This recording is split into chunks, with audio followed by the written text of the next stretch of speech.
my enemy. I cannot kill them all. And someday they will kill me. And we will live until someday. Apache is a 1954 American Western film starring the great Burt Lancaster.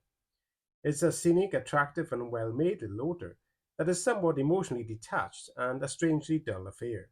The film, directed by Robert Aldrich, is based on the book Bronco Apache by Paul Wellman, and co-stars Gene Peters, John McIntyre, and Charles Buczynski. That's Charles Bronson to me, I knew. The film was released on the 9th of July 1954 and was a major box office success. The plot. So what's it all about, mate? Lancaster is Masai, one of Apache leader Geronimo's best warrior braves. When his boss decides to surrender and strikes a truce deal with the government, Masai is enraged and vows to fight on. Engaging in a one-man guerrilla war, he goes on a crusade of sabotage and violent resistance. Convinced he is on a quest to save the Apache from the shame of apparent domestic slavery and servitude, meanwhile, after rather too easily escaping capture, Masai reunites with his woman, Lalinde, Jean Peters. Going on the run together, he is hunted by determined government man John McIntyre and Indian cavalry scout and love rival Hondo, played by the nearly unrecognizable Charles Bronson. If you want us to kill you, it'd be a sweet death, wouldn't it, Masai?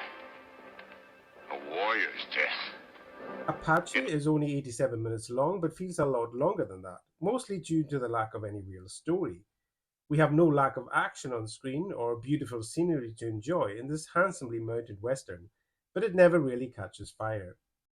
Lancaster is forceful and believable as a lead character, athletic, courageous, and wily, and you can't take your eyes off him when he's on screen. But the film feels flat, meandering, and plodding at times.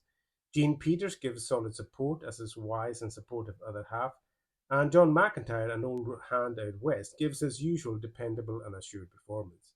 He always lifts your interest in a western merely by his reassuring presence. A young Bronson has few lines or any real moments to shine, and his character is pretty dull and understated. We do have some gorgeous scenery to chew on here though, and at times some okay action to enjoy. You do feel emotionally disconnected from it all, however, unmoved and uninvolved, like a documentary telling the story rather than a flowing narrative. And the ending does seem a tad fake or ill-fitting. I read that the novel had a different ending but was changed by the studio, which I think would have been a more natural conclusion given the film's seeming narrative direction. So a watchable but episodic story that just simmers along gently without ever quite coming to an emotional boil or being fully satisfying. A nice looking western all the same, and a good central showpiece for the brooding screen demeanour of the ever powerful and interesting Lancaster. I give Apache 6.4 out of 10 Western stars. A nice looking, pleasant but unexciting little otter.